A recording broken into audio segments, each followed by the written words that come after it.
Hello everyone, welcome you all to GS exams cracker. तो देखिए भाई, आरआरबी एनटीपीसी अंडर ग्रेजुएट वाला जो आपका एग्ज़ाम है, 7 अगस्त का वो एग्ज़ाम हो चुका है तीनों शिफ्टों का।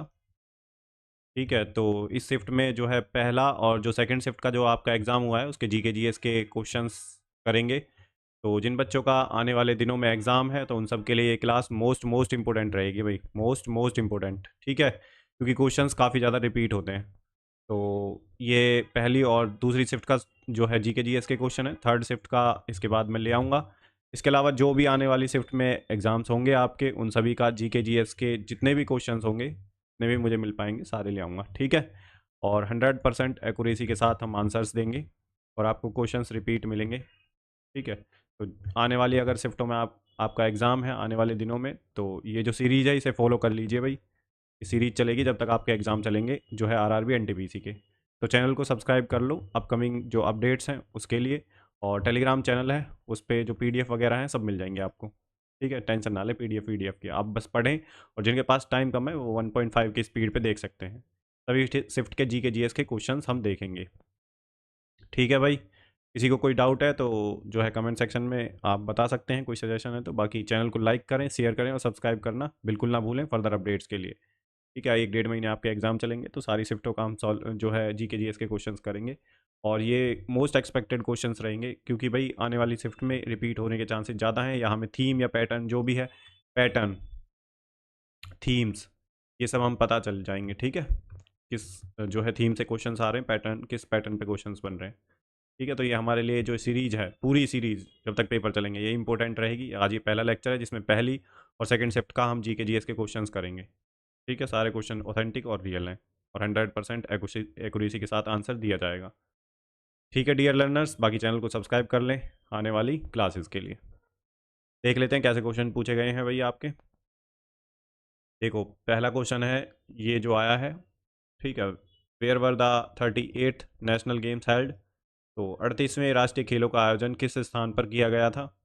तो ये किया गया था भाई उत्तराखंड में। तो उत्तराखंड में हुआ था जो 38 नेशनल गेम्स हुए थे। ठीक है, और इसकी जो थीम और टैगलाइन थी वो थी मौली। और क्या था इसमें जो, क्या है भाई, और इसमें जो टॉप किया था वो सर्विसेज ने किया था। Won the overall championship with 68 gold medals, totalling 121 medal जीते थे। और सेकंड नंबर पे था महाराष्ट्र। ठीक है, 198 मेडल। और थर्ड पे था हरियाणा। तो आपको ये भी याद होना चाहिए कि किसने टॉप किया है, सेकंड पे कौन है और थर्ड पोजीशन पे कौन था। ठीक है, ये और ये कब से कब तक चले थे, तो 28 जनवरी से 14 फरवरी तक चले थे उत्तराखंड में। इतना आपको पता होना चाहिए। ठीक है, ये इंपॉर्टेंट है, ये हिंदी में भी लिखा हुआ है, आप पढ़ सकते हैं सारी चीज़ें। पहला तो हुआ कहाँ था, अगर कोई रिसेंट में कोई नेशनल जो है गेम्स हुआ है, ठीक है, स्पोर्ट्स इवेंट हुआ है, तो वो आपको ध्यान रखना है, उसके क्वेश्चंस पूछ सकता है भाई। ठीक है, जैसे ये पूछ लिया 38 कहाँ पे हुआ, लोकेशन पूछेगा। और उसकी फर्स्ट सेकंड और थर्ड में से पूछ सकता है। मेडल तो बहुत ही कम है, मेडल पूछेगा। थीम, टैगलाइन ये पूछ सकता है, टैगलाइन। ठीक है, और मस्कट भी पूछ सकता है। तो ये 3 4 चीज़ें जो आपको याद रखनी है। तो ये मैंने बता दिया 38 के बारे में, अगर कोई क्वेश्चन आएगा तो यहीं से बन जाएगा आपका। नेक्स्ट जो क्वेश्चन है, article 48A is related to which of the following. तो अनुच्छेद 48A किससे संबंधित है। तो देखिए, article 48A of the Indian constitution mandates that the state shall endeavor to protect and improve the environment and safeguard the forest and wildlife of the country। तो ये करता है प्रोटेक्ट और improve environment and safeguard the forest and wildlife of the country. तो यहाँ पे आपको दिख जाए एनवायरमेंट एंड फॉरेस्ट का प्रोटेक्शन और वाइल्ड लाइफ का। तो 48A में यही दे रखा है। It was added to the constitution by the 42nd। कब ऐड किया गया था, तो 42वां जो अमेंडमेंट एक्ट हुआ था 1976 में, तब ऐड किया गया था ये। ठीक है, और ये डीपीएसपी के अंडर आता है भाई। ठीक है, which are not legally enforceable but guide the government in formulating policies. तो ये हिंदी में दे रखा है, आप पढ़ सकते हैं भाई। भारतीय संविधान के अनुच्छेद 48A में कहा गया है कि राज्य पर्यावरण की रक्षा और सुधार करने करने और देश के वनों और वन्य जीवों की रक्षा करने का प्रयास करेगा। इसे 1976 के 42वें संशोधन अधिनियम द्वारा संविधान में जोड़ा गया था। तो इतना आपको पता होना चाहिए। तो डीपीएसपी एक तो प्रियम्बल से क्वेश्चन पूछ रहा है, प्रियम्बल, डीपीएसपी और फंडामेंटल राइट्स, और एक आपका फंडामेंटल ड्यूटीज़। 11 की 11 फंडामेंटल ड्यूटी आपको पता होनी चाहिए, फंडामेंटल ड्यूटीज़। ठीक है, और कब ऐड करी गई थी ये पता होना चाहिए, किस कमेटी के द्वारा आई थी, और फंडामेंटल राइट्स आपके 12 से लेके और 35 तक पता होना चाहिए। डीपीएस भी 36 से और 51 रटे हुए होने चाहिए। प्रियम्बल के बारे में जो 3 वर्ड्स ऐड किए गए थे वो आपको पता होना चाहिए। प्रियम्बल कब एडॉप्ट किया गया था ये भी पता होना चाहिए। ठीक है, तो ये सारी चीज़ें हैं जो आपको पता होनी चाहिए। कॉन्स्टिट्यूशनल बॉडीज़ कौन कौन सी हैं, फाइनेंस कमीशन के बारे में पता होना चाहिए, इलेक्शन कमीशन के बारे में पता होना चाहिए। आर्टिकल तो एटलीस्ट पता ही होना चाहिए किस आर्टिकल में कौन सा आता है, सुप्रीम कोर्ट का आर्टिकल, और आपका देखो आर्टिकल 32 पता होना चाहिए, राइट टू रेमेडीज़। ठीक है, सो और हाई कोर्ट का जो आर्टिकल है 226। ठीक है, अगर किसी के फंडामेंटल राइट्स ब्रीच हो जाते हैं तो किस आर्टिकल के थ्रू सीधा सुप्रीम कोर्ट जा सकते हैं। तो ये सारी चीज़ें हैं जो आपको पॉलिटी में पता होनी चाहिए। ठीक है, अगर नहीं पता है तो पढ़ लीजिए फटाफट, अगर आपके टाइम है तो गूगल पे सर्च करके देख लीजिए। क्वेश्चन ऐसे ही हो रहे हैं, बहुत ज़्यादा टफ नहीं है। नेक्स्ट क्वेश्चन जो हमारा है, the 61st constitution amendment is related to which of the following. तो 61वां संविधान संशोधन किससे संबंधित है, ये क्वेश्चन आया था। तो 61वां जो कॉन्स्टिट्यूशन अमेंडमेंट एक्ट है, एनेक्टेड कब एनेक्ट किया गया था, तो 1988 में एनेक्ट किया गया था। रिड्यूस दी वोटिंग एज, बस इतना ध्यान रखना है, वोटिंग एज को कम करने के लिए, जो कि पहले 21 थी 18 कर दिया गया था इस अमेंडमेंट में 1988 में, और अमेंडमेंट 61वां था ये। ठीक है, this change was achieved by the amending article 326 को अमेंड किया गया था कॉन्स्टिट्यूशन के। और the amendment aimed to give young people a greater voice in the democratic process and reflect the changing demographics of the country. तो इतना आपको पता होना चाहिए। और लागू कब कब किया गया था, तो 1989 में। बस ये कई बार पूछा गया है, इतना ही आपको पता होना चाहिए। इसमें जो है वोटिंग एज कम की गई थी 21 से और 18 कर दी गई थी। और 61वां कॉन्स्टिट्यूशन अमेंडमेंट एक्ट था जो कि 1988 में आया था बाद, और लागू कब किया गया था, 1989 में। इतना आपको पता होना चाहिए। ठीक है भाई। नेक्स्ट क्वेश्चन है जो हमारा, विच is the tallest statue in India. तो देख लो आप कैसे क्वेश्चन आ रहे हैं, इजी क्वेश्चन है, ज़्यादा टफ नहीं है, क्वेश्चन रिपीट होने के चांसेस हैं। तो टालेस्ट जो स्टैचू है इंडिया में कौन सा है, तो स्टैचू ऑफ यूनिटी है भाई, जो कि सरदार वल्लभ भाई पटेल को डेडिकेटेड है। और स्टैंडर्ड एट द हाइट जो है, स्टैंड्स एट द हाइट कितने मीटर की है, 182 मीटर की है। 597 फिट भी पूछ सकता है, या 182 मीटर सबसे हाइएस्ट जो है स्टैचू है। ठीक है, टालेस्ट। और लोकेशन कहाँ है इसकी, इसकी लोकेशन है साधु बेत island on the Narmada river, Gujarat. Gujarat में है नर्मदा रिवर पर। ठीक है, इतना आपको पता होना चाहिए भाई। और इसकी हाइट पता होनी चाहिए। और स्टैचू ऑफ यूनिटी किसको डेडिकेटेड है, तो सरदार वल्लभ भाई पटेल को। ठीक है भाई। बारदोली सत्याग्रह में भी इन्होंने काफ़ी पार्टिसिपेट किया था। ठीक है, सरदार वल्लभ भाई पटेल ने, जो कि 1928 में हुआ था। नेक्स्ट क्वेश्चन है हमारा, which state of India is the most famous for its T. तो भारत का कौन सा राज्य अपनी चाय के लिए सबसे प्रसिद्ध है, तो आसाम है भाई। Assam is the state most famous for its tea production in India, contributing over half of the India's total tea output, according to the Indian Tea Association के द्वारा। Assam's unique climate, fertile soil, and abundant rainfall creates ideal condition for growing tea, particularly black tea with a distinctive malty flavor। तो असम आपका answer है भाई। ठीक है, जो option में दे रखा था, तो असम सही होगा। नेक्स्ट क्वेश्चन देख लेते हैं, which acid is used in detergent powder. तो डिटर्जेंट पाउडर में किस अम्ल का उपयोग किया जाता है, तो several acids are used in detergent powder, primarily to enhance cleaning performance and aid to soil removal. Sulfonic acid की बात हो रही है, तो यही ऑप्शन में था, यही आपका आंसर है। Particularly linear alkyl benzene sulfonic acid are widely used as a surfactants and are effective in hard water. Citric acid is also used to soften water and improve overall cleaning ability. Can be found in eco-friendly detergent. तो sulphonic acid ही answer है भाई। Detergent powder में कई acids का उपयोग किया जाता है, मुख्य रूप से सफाई प्रदर्शन को बढ़ाने और मिट्टी को हटाने के में सहायता के लिए सल्फोनिक एसिड, विशेष रूप से रैखिक अल्काइल बेंजीन सल्फोनिक एसिड व्यापक रूप से सर्फेक्टेंट के रूप में उपयोग किए जाते हैं। ठीक है, और कठोर पानी में प्रभावी होते हैं। तो इतना आपको पता होना चाहिए भाई। नेक्स्ट क्वेश्चन है हमारा, इन दी जॉइंट मिलिट्री एक्सरसाइज युद्ध अभ्यास between India and the USA, what was the name of the American जो है आर्मी कंटिजेंट। तो भारत और अमेरिका के बीच संयुक्त सैन्य अभ्यास, युद्ध अभ्यास जो होता है, ऐसे भी पूछ सकता है आपसे, युद्ध अभ्यास किस किस के बीच में होता है, तो यूएसए और इंडिया के बीच में होता है। तो युद्ध अभ्यास में अमेरिका की जो सेना की टुकड़ी थी उसका नाम क्या था, तो इसमें देखिए जो है अलास्का बेस्ड 11 एयरबोर्न डिवीजन था भाई। ठीक है, जिसने पार्टिसिपेट किया था, तो Alaska based 11th airborne division. ठीक है डियर लर्नर्स, नेक्स्ट क्वेश्चन देख लेते हैं अपना क्या है। तो हिंदी में लिखा हुआ है, जो ऊपर इंग्लिश में लिख रहा है ये हिंदी में लिख रहा है, आप एक बार पढ़ लें बिल्कुल, ठीक है। आंसर आपको हर क्वेश्चन का मिलेगा। What was the Sangam literature, तो संगम साहित्य क्या था। तो संगम जो लिटरेचर था refers to the earliest available जो है Tamil literary work produced during the Sangam period, जिसका टाइम पीरियड था रफली 3 सेंचुरी BC से 3 सेंचुरी CE तक था। It encompasses a collection of poems and texts that offers insights into the social, political and cultural life of ancient South India, जिसमें जो है collection है पोएम्स का, टेक्स्ट का, जो इंसाइट्स देती हैं किसके बारे में, सोशल, पॉलिटिकल एंड कल्चरल जो लाइफ थी एंशियंट साउथ इंडिया की उसके बारे में, पर्टिकुलरली तमिल कम रीजन के बारे में।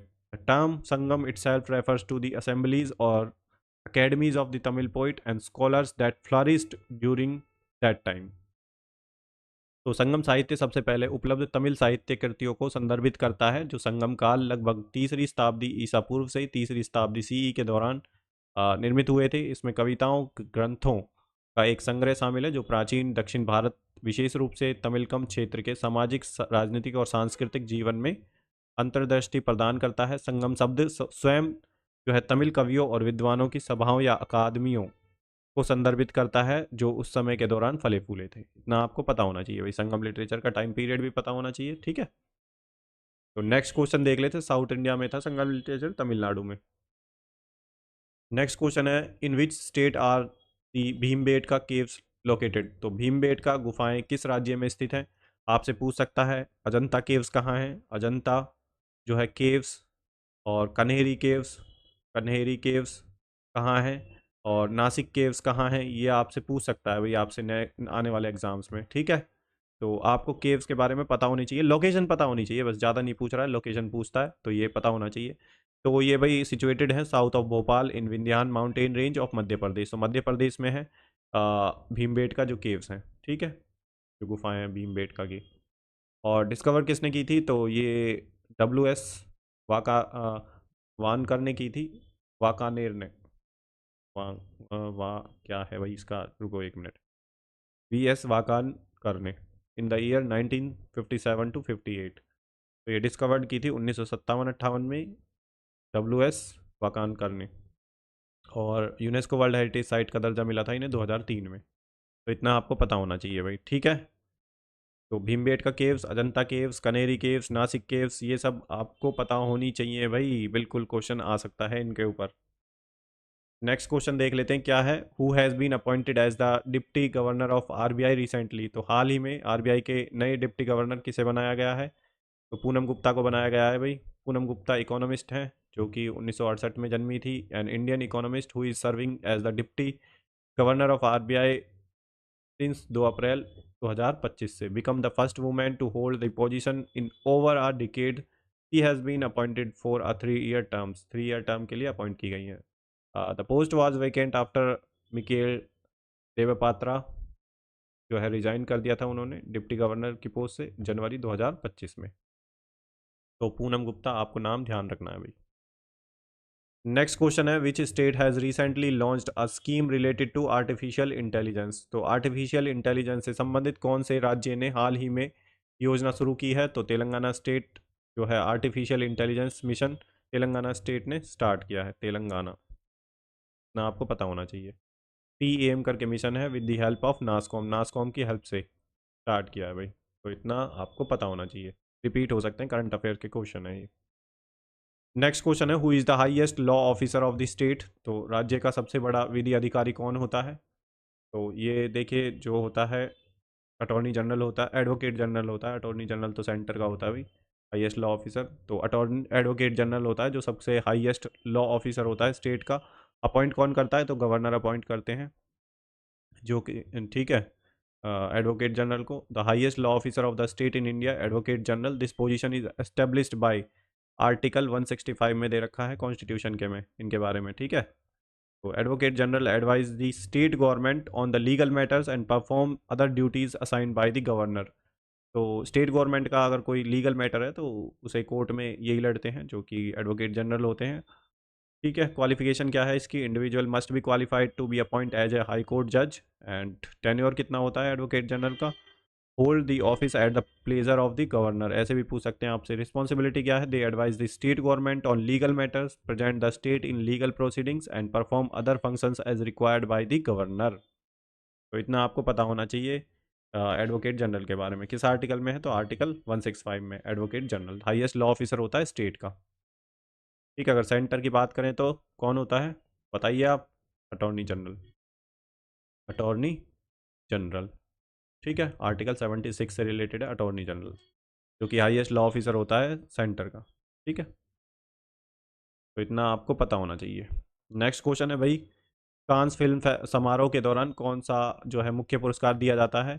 तो which is the main award given at the Cannes film festival? तो the main award at the Cannes film festival is the Palme d'Or, presented to the best film in the official competition. Other key awards including grand prix भी दिया जाता है, वैसे jury भी दिया जाता है, awards for best director, actor and screenplay. There are also awards for first films, short films, those in the uncertain जो है रिगार्ड रीजन्स। तो पाल्मे डियोर अवार्ड है जो कि बेस्ट फिल्म के लिए दिया जाता है। मेन अवार्ड है कैंस फिल्म फेस्टिवल का, जो कि फ्रांस में होता है, केन्स में। ठीक है भाई, गोल्डन अवार्ड भी बोलते हैं इसे। ग्रांड प्रिक्स जो होता है सेकंड मोस्ट प्रेस्टिजियस अवार्ड है फॉर एन एक्सेप्शनल फिल्म के लिए। जूरी प्राइज, जूरी के लिए awarded by the jury. And prix de la mise, ये भाई फ्रेंच में है, इसका जो है जो प्रोनाउंसिएशन है तो आप देख लें अपने हिसाब से। बेस्ट डायरेक्टर का मिलता है ये, best performance female best performance और द बेस्ट स्क्रीन प्ले। बाकी मोस्ट इंपॉर्टेंट तो यही है, पाल्मे डियोर जो है बेस्ट फिल्म अवार्ड। ठीक है, फर्स्ट जो है Cannes film festival and the first time top award was given was in 1946 में पहला अवार्ड दिया गया था। The award was called grand prix do festival international do film, तो इस नाम से जाना जाता था। बाद में इसका नाम पाल्मे डी ओर अवार्ड कर दिया गया था 1955 के करीब। ठीक है, तो इतना आपको फिल्म फेस्टिवल्स के बारे में पता होना चाहिए। इंटरनेशनल जो फिल्म फेस्टिवल्स हैं, ऑस्कर अवार्ड्स हैं, वो भी आपको पता होने चाहिए। इनसे क्वेश्चंस बन सकता है भाई, क्योंकि आपका 1 से 1.5 महीने को पेपर चलेगा और इतने क्वेश्चन एग्जामिनर के पास है नहीं कि वो खुद से ही याद करे। तो जो भी होगा सारा कुछ ही आ जाएगा उसमें। बट हमें थीम पता चल गया किससे पूछ रहा है। तो क्वेश्चन है, उष्णकटिबंधीय सदाबहार वन कहाँ पाए जाते हैं? तो where are tropical evergreen forest found in India? तो इंडिया में कहाँ मिलते हैं जो ट्रॉपिकल एवरग्रीन फॉरेस्ट हैं? तो जो ट्रॉपिकल एवरग्रीन फॉरेस्ट हैं इंडिया में प्राइमरली कहाँ पे मिलते हैं? वेस्टर्न घाट्स में और नॉर्थ ईस्ट इंडिया में, इंक्लूडिंग आसाम और अंडमान निकोबार में भी मिलते हैं जो एवरग्रीन फॉरेस्ट हैं। ठीक है, these forest are characterized by high rainfall, तो 200 सेंटीमीटर से के करीब यहाँ पे रेनफॉल होती है, हाई ह्यूमिडिटी होती है और diverse range of plant and animals life मिलते हैं यहाँ पे आपको। वेस्टर्न घाट्स, ये वाला एरिया है जो वेस्टर्न घाट्स है, और इधर नॉर्थ ईस्ट इंडिया है यहाँ पे, और अंडमान निकोबार है इस वाले एरिया में। तो ये ट्रॉपिकल एवरग्रीन फॉरेस्ट है। ट्रॉपिकल इसलिए क्योंकि ट्रॉपिकल रीजन में आता है इंडिया। ठीक है, यहाँ से यहाँ तक। तो यहाँ पे ट्रॉपिकल कैंसर है ना, ट्रॉपिक ऑफ कैंसर कितने स्टेट से पास करती है? 8 स्टेट से। आठों के नाम आपको पता होने चाहिए, नहीं पता है तो गूगल करिए और देखिए, लिखिए कमेंट सेक्शन में। ठीक है भाई, बाकी चैनल को सब्सक्राइब कर लें अगर आपने नहीं किया है तो। आने वाली क्लासेस के लिए आपको पता होगा ये सारे क्वेश्चन भाई बिल्कुल काम के हैं आपके आने वाली शिफ्ट के लिए। तो चैनल को सब्सक्राइब करें, अपने दोस्तों के साथ शेयर करें। ठीक है, बिल्कुल सॉल्यूशन भी सटीक मिल रहा है आपको, हिंदी और इंग्लिश दोनों में और मिल रहा है। ठीक है, आप लोगों का ध्यान रखा जा रहा है, तो आप भी थोड़ा सा इस चीज़ को ध्यान रखें भाई। ठीक है, ज़्यादा से ज़्यादा लोगों तक पहुँचे, ये रीच हमारी बढ़े, ताकि बहुत सारे लोगों को फ़ायदा हो सके। ठीक है, तो नेक्स्ट क्वेश्चन देख लेते हैं। भारत के पूर्वी हिमालय का नाम क्या नाम है? तो what is the name of the eastern Himalaya in India? तो eastern Himalaya in India are known by several names including Purvanchal range, eastern hills and mountains, and और also specifically referred to as the Arunachal Himalaya, Sikkim Himalaya, Darjeeling Himalaya भी बोलते हैं इन सर्टेन रीजन्स में। Purvanchal Himalaya are southward extension of the Himalaya. जो Purvanchal range है ये southward extension है हिमालय का। Includes the Patkai boom hills, Naga hills, Manipur hills and Mizo hills. North east में ही पड़ती हैं, ये हिंदी में दे रखा है। भारत में पूर्वी हिमालय को पूर्वांचल रेंज, पूर्वी पहाड़ियाँ और पहाड़ों सहित कई नामों से जाना जाता है। विशेष रूप से कुछ क्षेत्रों में अरुणाचल हिमालय, सिक्किम हिमालय और दार्जिलिंग हिमालय के रूप में भी जाना जाता है। पूर्वांचल पर्वतमाला हिमालय की दक्षिण की और विस्तार, पटकाई बम हिल्स, नागा हिल्स, मणिपुर की पहाड़ियाँ, मीजो पहाड़ियाँ ये शामिल है। बाकी आंसर में था पूर्वांचल रेंज। ठीक है, eastern hills and mountain, Purvanchal range था भाई। और किस नाम से जानते हैं, यही इंपॉर्टेंट है, यही आपके ऑप्शन में था। ठीक है, बाकी गारो, खासी और जयंतिया की पहाड़ियाँ मेघालय में पड़ती हैं, आपको पता होना चाहिए। नेक्स्ट क्वेश्चन है हमारा, recently what percentage of foreign direct investment came to India from the UK. तो 2024-25 में इंग्लैंड से भारत आए विदेशी प्रत्यक्ष निवेश एफडीआई का प्रतिशत हिस्सा कितना था, तो 1% था ये। बाकी सिंगापुर से 30% था, और मॉरिशस से 17% और यूएसए से 11%। इतना आपको याद होना चाहिए बस। यूके से तब पूछा था, तो यूके से 1% था भाई 2024-25 में।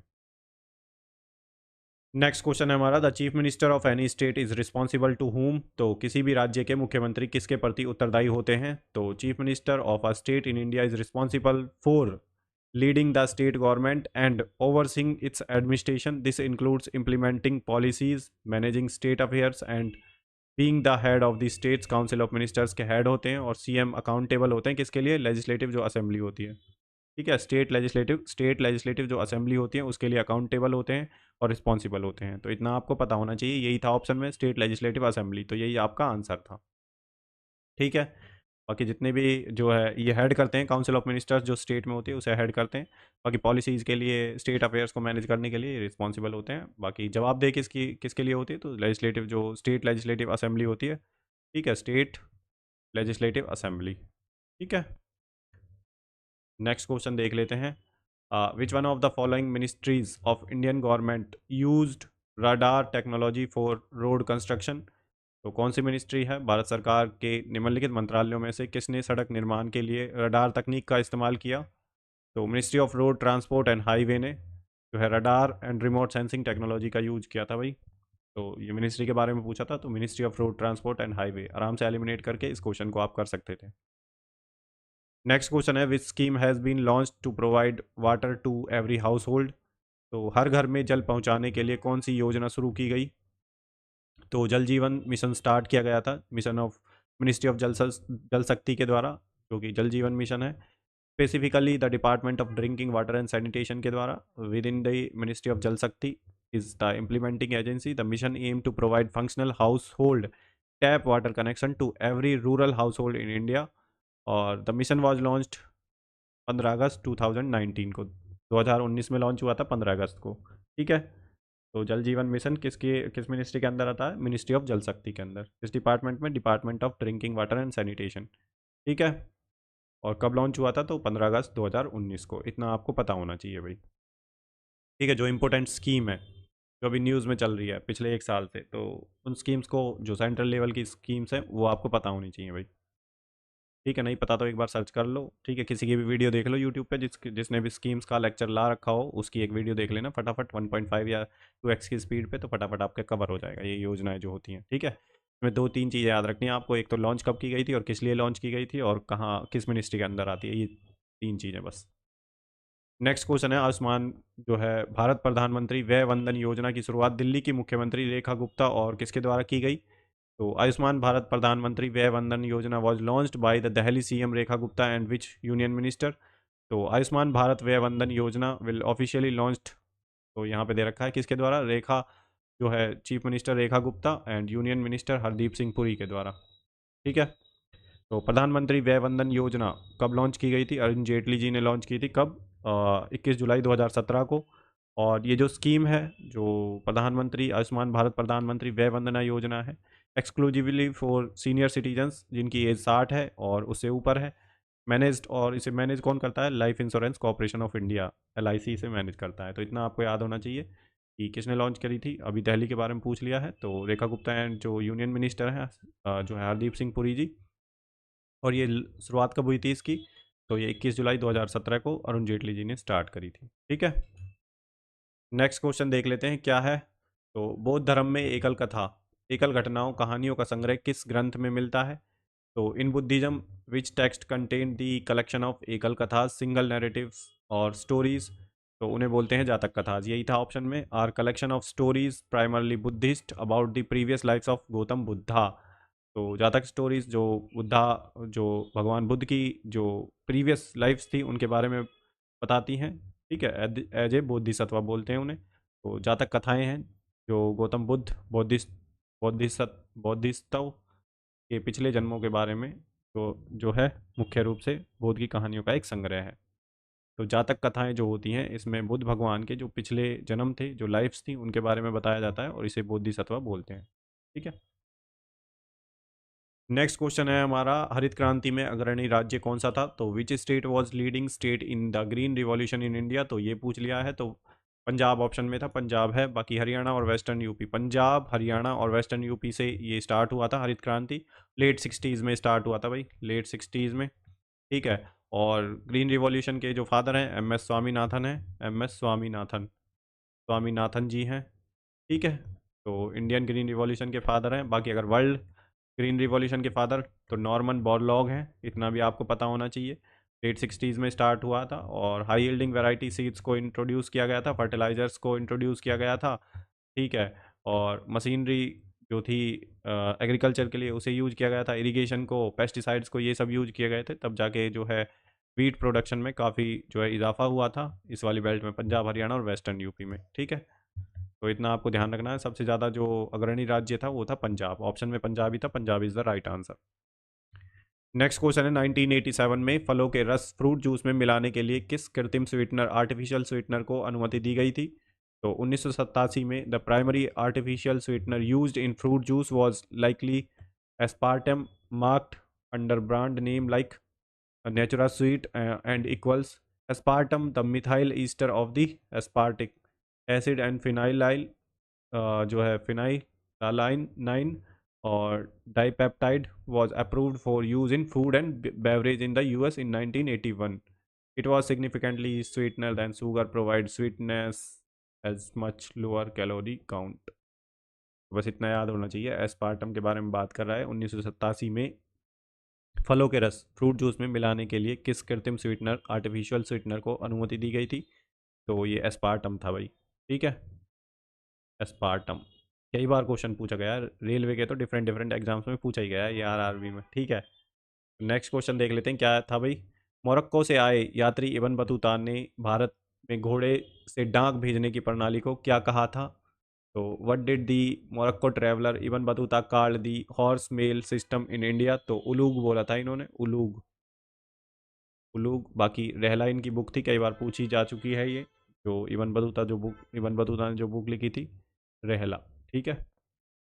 नेक्स्ट क्वेश्चन है, 1947 से 1991 तक भारत की अर्थव्यवस्था मुख्यतः किस पर निर्भर थी? तो 1947 से लेके 1991 on what was the Indian economy primarily dependent on? Agriculture based थी जो हमारी इकोनॉमी थी। 90 में एलपीजी, 1991 में एलपीजी रिफॉर्म्स आए थे भाई, लिबरलाइजेशन, प्राइवेटाइजेशन एंड, आप बताइए जी का क्या है मतलब है भाई। ठीक है। तो एलपीजी की फुल फॉर्म आपको पता होनी चाहिए, कई बार पूछ लेते हैं। लिबरलाइजेशन, प्राइवेटाइजेशन, अब ये जी वाला आप बताएंगे मुझे, क्योंकि आपको पता होना चाहिए कि एलपीजी की फुल फॉर्म क्या है। ठीक है। एलपीजी रिफॉर्म्स आए थे। रिफॉर्म्स किसके टाइम पे आए थे? तो नरसिम्हा जी प्राइम मिनिस्टर थे उस टाइम पे, नरसिम्हा जी। ठीक है। तो इतना आपको ध्यान होना चाहिए। जी का मतलब है ग्लोबलाइजेशन। ठीक है, बता देता हूँ। तो इतना आपको पता होना चाहिए। लाइसेंस राज यहाँ पे एंड कर दिया था, तो यहाँ पे काफ़ी सारे इम्प्रूवमेंट हुए थे, एफडीआई को जो है अलाउ कर दिया था इंडिया में। नेक्स्ट क्वेश्चन है हमारा, who fought the third battle of Panipat between Ahmad Shah Abdali and whom? Panipat का तृतीय युद्ध अहमद शाह अब्दाली और किसके बीच हुआ था? तो third battle of Panipat was fought between Maratha empire, Maratha और Afghan forces, Ahmad Shah Durrani, Afghan forces were led by Ahmad Shah Abdali. तो सीधा सीधा आएगा, मराठा और अहमद शाह अब्दाली के बीच में हुआ था 14 जनवरी 1761 को। पानीपत का तीसरा युद्ध है, 1761 को हुआ था। किसके बीच में? मराठाज वर्सेस, और को किसके बीच में? अहमद शाह, अहमद शाह अब्दाली, अब्दाली के बीच में। अहमद शाह अब्दाली जीत गया था यहाँ पे। ठीक है। और पानीपत का पहला युद्ध, फर्स्ट पानीपत बैटल कहाँ हुई थी? तो ये हुई थी कहाँ पे? पानीपत में 1526 में, बाबर और, बाबर और वर्सेस इब्राहिम लोदी, इब्राहिम लोदी। ठीक है। तो यहाँ पे बाबर जीत गया। सेकंड बैटल 1556 में हुई थी। ठीक है। किस किस के बीच में? हैमू, हैमू विक्रमादित्य और किसके बीच में? अकबर के बीच में, वर्सेस अकबर। अकबर की जो, अकबर की तरफ से जिसने लड़ाई करी थी वो कौन थे? बैरम खान, बैरम खान। तो इतना आपको पता होना चाहिए। थर्ड बैटल थी पानीपत की ये second battle, sorry. First battle 1526 में, दूसरी 1556 में, और थर्ड बैटल 1761 में, अहमद साहब दाली और मराठास के बीच में। पता होने चाहिए तीनों बैटल्स, क्वेश्चन पूछ सकता है। नेक्स्ट क्वेश्चन है, विच Indian state has topped NITI Aayog SDG India index 2023। तो नीति आयोग के SDG इंडिया इंडेक्स 2023 में किस भारतीय राज्य ने शीर्ष स्थान प्राप्त किया? तो केरला ने जो है, और उत्तराखंड ने। बाकी जो आंसर में था केरला, दोनों ने बराबर जो है हासिल किया, 79 जो है स्कोर किया, तो केरला आंसर में था। तो लास्ट परफॉर्म स्टेट कौन सा था? तो बिहार था, जिसकी जो रैंकिंग थी, स्कोर था 57 था। 0 से और 100 तक स्कोर होता है इसमें। ठीक है भाई, तो केरल आंसर में था। Kerala is the right answer. Next question है, who was the first chief election commissioner of India? तो भारत के पहले मुख्य चुनाव आयुक्त कौन थे? तो सुकुमार सेन थे भाई। फर्स्ट आपको पता होना चाहिए, फर्स्ट प्राइम मिनिस्टर, फर्स्ट जो है प्रेसिडेंट, फर्स्ट वाइस प्रेसिडेंट, और फर्स्ट लोकसभा स्पीकर फर्स्ट, ये आपको पता होने चाहिए भाई। तो सुकुमार सेन जो है सिविल सर्वेंट्स थे। ठीक है, he was an Indian civil servant who was the first chief election commissioner of India serving 21 March 1950 से लेके और 1958 तक इन्होंने सर्व किया था। ठीक है, चीफ इलेक्शन कमिश्नर। तो इतना आपको ध्यान रखना है भाई। और आप मुझे बताएंगे इलेक्शन कमीशन है किस आर्टिकल में दे रखा है। ठीक है, कितने से कितने के बीच में है। ठीक है, इलेक्शन कमीशन 324 से और 329(1) जो है डील करता है इलेक्शन कमीशन से। फाइनेंस कमीशन डील करता है किससे? आर्टिकल 280 में दे रखा है। हर 5 साल में प्रेसिडेंट जो है फाइनेंस कमीशन बनाएंगे, अपॉइंट करेंगे फाइनेंस कमीशन को, तो 280 आर्टिकल में दे रखा है। नेक्स्ट क्वेश्चन है, कंप्यूटर में कंट्रोल एस का प्रयोग किस लिए किया जाता है? तो what is the use of control plus S in computer? तो फाइल को सेव करने के लिए किया जाता है, ये क्वेश्चन पूछा है। ठीक है, ऑप्शन में यही था, फाइल को सेव करने के लिए। नेक्स्ट जो क्वेश्चन है, in which schedule is the scope of work and provision related to the schedule area? Caste नहीं है, शेड्यूल एरिया है। एंड शेड्यूल ट्राइब्स मैंशन, तो किस अनुसूची में अनुसूचित जातियों नहीं है, अनुसूचित एरियाज एंड अनुसूचित जनजातियों के कार्य क्षेत्र का उल्लेख किया गया है? तो फिफ्थ शेड्यूल की बात कर रहा है ये। तो फिफ्थ शेड्यूल जो है आंसर में था। तो fifth schedule of the Indian constitution outlines provision for the administration and control of scheduled areas and scheduled tribes in the state other than Assam, Meghalaya, Tripura और मिजोरम। अगर आसाम, मेघालय, त्रिपुरा, मिजोरम की बात करें वो पर्टिकुलरली, तो यहाँ पे आता है शेड्यूल 6। बट ये ओवरऑल बात कर रहा है शेड्यूल एरिया और शेड्यूल ट्राइब्स की, तो ये आता है फिफ्थ शेड्यूल में। तो इतना आपको पता होना चाहिए। ठीक है, 4 स्टेट की बात करें, आसाम, मेघालय, त्रिपुरा और मिजोरम की। ठीक है, तो यहाँ पे इनसे रिलेटेड है तो वो 6 शेड्यूल में है। बाकी इनके अलावा फिफ्थ शेड्यूल में आते हैं जो शेड्यूल एरियाज हैं और शेड्यूल ट्राइब्स हैं। ठीक है, इनका जो है एडमिनिस्ट्रेशन और कंट्रोल। नेक्स्ट क्वेश्चन देख लेते हैं हम अपना, क्या है? तो हार्टलैम नामक पुस्तक के लेखक कौन है जिन्हें 2025 में मैन बुकर पुरस्कार, इंटरनेशनल बुकर प्राइज़ मिला था? तो हार्टलैम किसने लिखा था? तो इंडियन राइटर हैं बानू मुश्ताक, जिन्हें इसके लिए जो है इंटरनेशनल बुकर प्राइज़ मिला है। कन्नड़ा में है ये, कन्नड़ा में ओरिजिनल। ठीक है, बाकी अब नेक्स्ट देख लेते हैं क्या है question. Who translated the book heart lamp into English? और इंग्लिश में किसने जो है ट्रांसलेट किया था? तो दीपा बस्ती ने इसे ट्रांसलेट किया था इंग्लिश में। ठीक है, ये क्वेश्चन आ सकता है।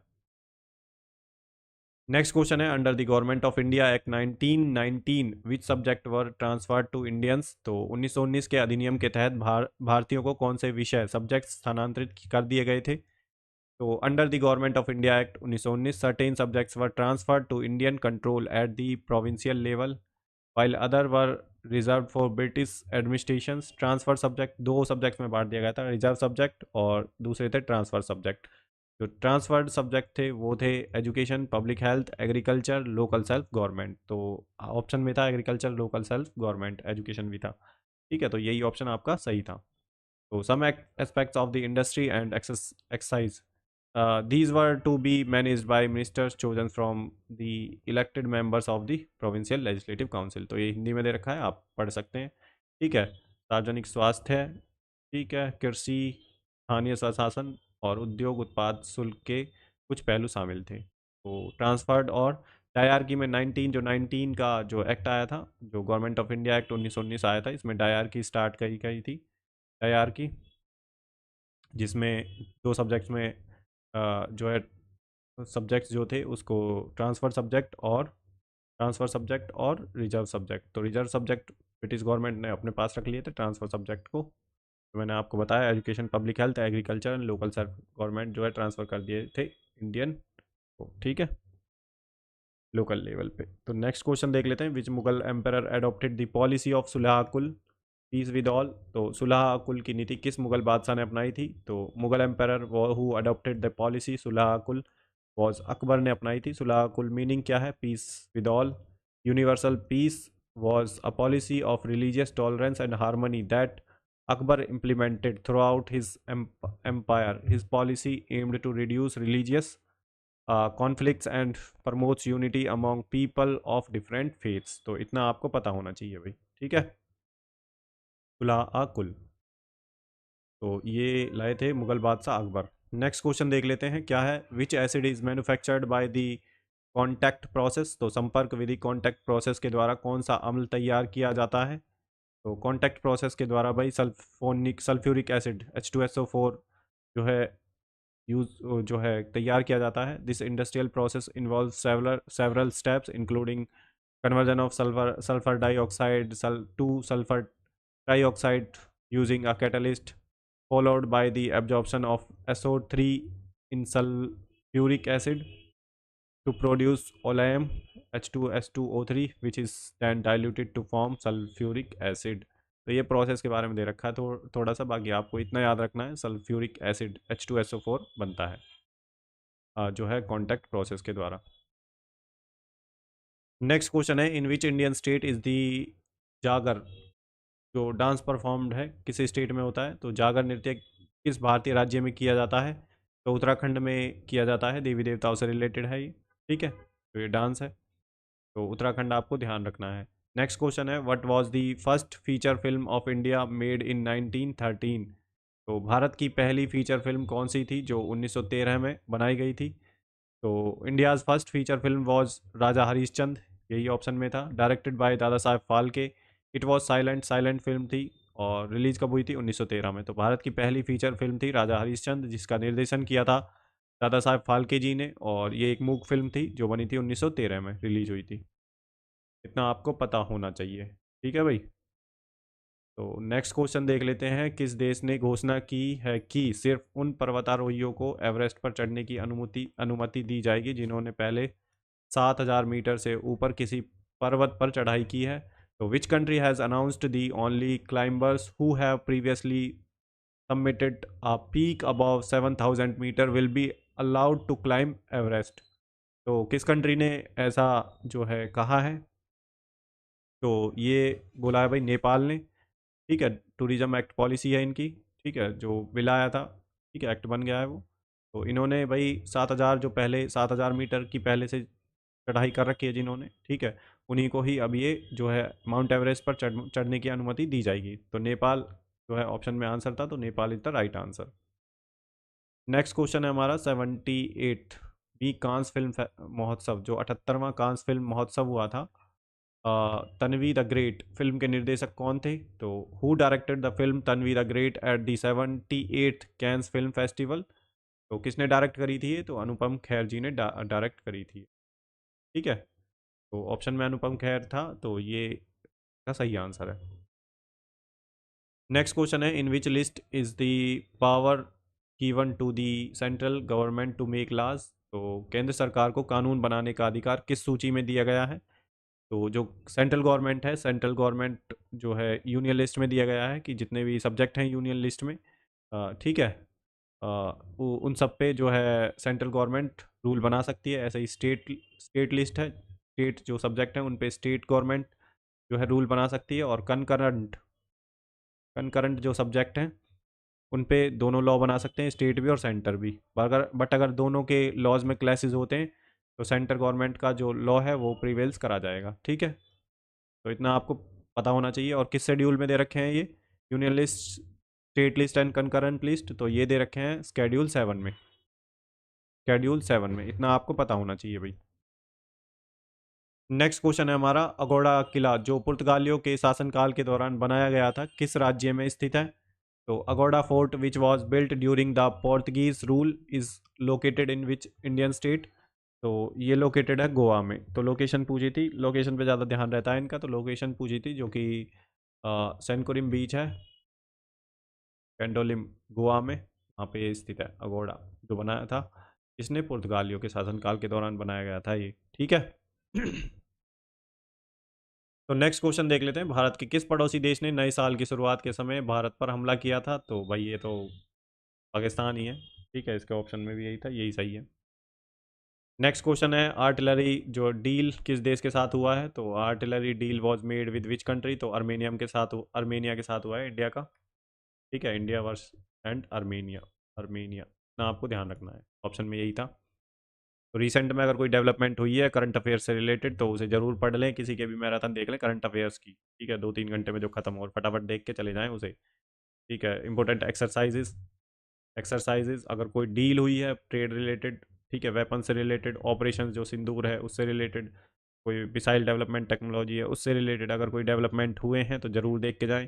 और जितने भी जो ऑपरेशंस हुए हैं इंडियन आर्मी के जो ऑपरेशंस हैं वो जितने भी हुए हैं उनको आपको पढ़ के जाना है।